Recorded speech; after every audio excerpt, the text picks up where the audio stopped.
What's going on, everyone? Welcome back to the show. So every month, at the end of the month, I like to let you guys know what's going to be transpiring in the next month. So we're going to take a look at the payment schedule for June. So that means Social Security. We're also going to look to see when Congress is in session. And then I also want to talk about the increase for Social Security petition, because we're hitting a milestone. We're close to a milestone. Hopefully we'll hit it by the time I post this video. So that's what we're going to focus on in this video. But first off, if you guys can do me a favor, please like the video, subscribe to the channel, hit that little bell notification, and then click all. By clicking all, you'll get notified anytime we post a video. We do daily videos here, so by clicking the bell notification and clicking all, you should be getting updated every day. And just a reminder, thank you for your support. I really appreciate it. And one more way to support us is by joining our membership, where you get custom emojis as well as custom badges. Okay, so let's go ahead. First thing I want to talk about our petition. So look, we're at a milestone here. We're at 2,919 signatures. We're very close to 3,000. So let's see if we can hit 3,000 by the end of the day. So we're doing really well with this petition. If you guys don't know, we put out a petition for demanding for an increase for Social Security benefits. So here's the petition here, and all you need to do is you can use this barcode here. So you can just scan your phone on that barcode. I'll also have it on the screen so you can see it easier. But all you need to do is turn your phone on, turn your camera phone on, and it will just hover over it. It'll give you that link. Just click on that link, and you can go over and sign the petition. I highly recommend you read the petition first and then sign it, and then share it with your family and friends. This is very important. If you can share this with your family and friends, then we can get those numbers. We can hit 10,000. We can get even more, but you're going to have to share it. So let them know, even if they're not receiving Social Security benefits. I would say, especially if they're not receiving Social Security benefits, let them know what's on the line. When we're looking at Social Security right now, when we're looking at the trust fund, okay, so you have Social Security, you have money coming in through the payroll contribution, and then you also have the trust fund. Right now, the money coming in through the payroll contribution is paying the majority of the Social Security benefits, and it will continue to pay the majority. However, there's a small portion that's coming from the trust funds, okay, because the trust funds, just think of it as your savings account. So if you have a savings account, you have a checking account, you work, your money goes directly to your checking account, and then you pay out all your bills. But let's say you pay out all your bills and you still need more money to pay more bills. That's where you're pulling from the trust fund. And that's what the Social Security Administration is doing. So they're pulling from, in your situation, you'd be pulling from your savings. So you'd have money in your checking, you'd be pulling from your savings. Eventually, that money in your savings will run out. And when it comes to Social Security, that's what we're looking at. That money will run out of that savings, that trust fund. And when it runs out, now we're looking at a 23% cut across the board. And so you still have money. Let's say if you're working, the scenario where you're working, you get a paycheck every 2 weeks. So you'll still have money, but you're not going to have any more money in your savings. And so when it comes to Social Security, something needs to be done. They need to reform Social Security so we won't see the trust funds completely be depleted, because if they are, that's where we're going to see the cut. So please share this with your family and friends. And if those people are not receiving Social Security benefits, let them know how serious this is when it comes to an increase for Social Security as well as reforming Social Security. Okay, so let's go ahead. I want to talk about the calendar.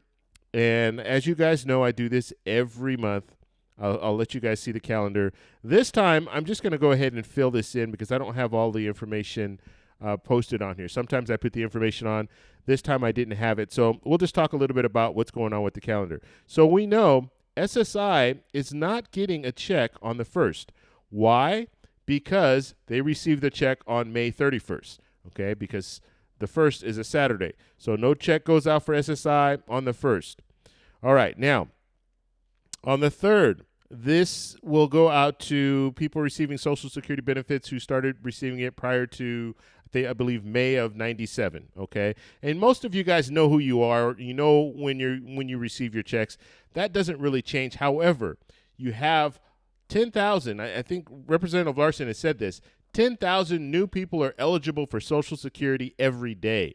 And so now you have more people coming into the system. And so because of that, I like to do these videos so it'll let you know what the schedule looks like. Okay? So the 3rd, that's the next important date. Now, The 12th. This is people whose birthday falls between the 1st and the 10th. You'll receive your check on the 12th.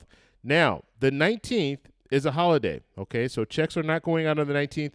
They'll go out on the 18th. So people whose birthdays fall between the 11th and the 20th, those checks will be going out on the 18th.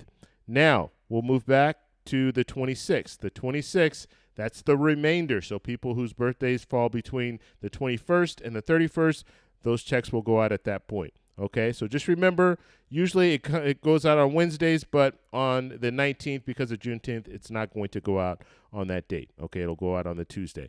So that's the only real change when it comes to the calendar for payment dates. Now, let's take a look at Congress. Let's see how hard they're going to be working this month. I like to do this because I talk a lot about Congress on this channel. And I let you guys know when it comes down to legislation, when it comes down to Social Security reform and just bills in general, it has to go through Congress. They are the legislators. And so let's see if they're going to be working this month. And just looking at it, overall, looking at the calendar, it's pretty busy. You see that you're going to have lawmakers there. Now, I want to show you guys what we're looking at here. So the red, that's the Senate. That's when the Senate's in session. The blue, that's when the House is in session. And the purple, that's when they are both in session, okay? All right, so, and when I say in session, I mean they're in Washington, D.C. They go on recess. They'll go back to their home districts. And then we talk a lot about going back to the home districts, and we'll talk about that on here too. So the first is Saturday, so they're not going to be working, but they will be here. Both chambers will be here on the 3rd, the 4th, the 5th, the 6th, and then the House will not be there on the 7th, but the Senate will be there on the 7th, okay? So looking to the second week here, we have the 10th. No one will be in session, and then we'll have the 11th, 12th, 13th, 14th. We'll have both chambers in session, and then the House will be off this week here. So the 17th, 18th, 19th, 20th, and 21st, the House will not be in session, but the Senate will be in session for the 17th, 18th, and then you have the holiday on the 19th, and then they'll return on the 20th and 21st.